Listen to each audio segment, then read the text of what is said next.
There's Right. so much attached to that word.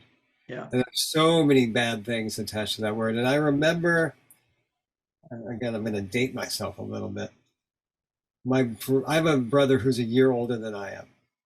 And when he and I were little, I mean little, my brother used that word because he heard it on Sanford and Son. And my father said, "You are never, ever to use that word again." My brother had no idea what it meant. He heard it on TV, he repeated it, and my father made it very clear to him that that is not a word that you're allowed to use.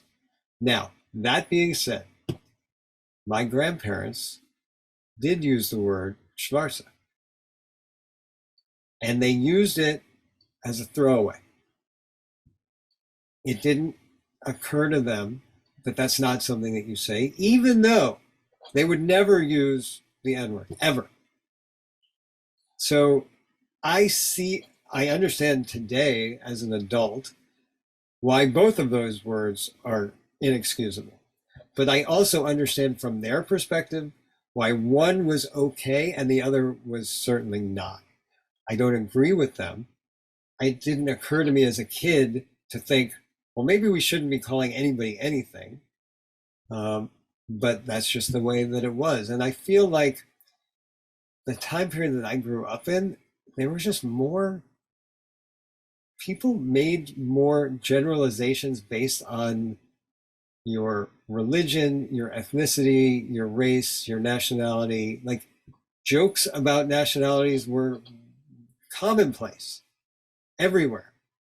So it didn't, again, I was only as I grew up did I realize how hurtful these jokes are.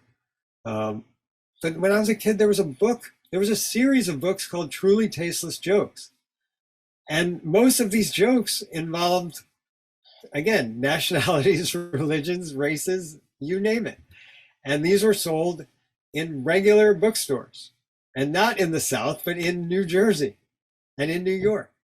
It was just it was just who we were as a culture. And fortunately, we're no longer that, or I hope that we're not that. I see too many of us still seem to want that, but in the world that I inhabit, that's not acceptable.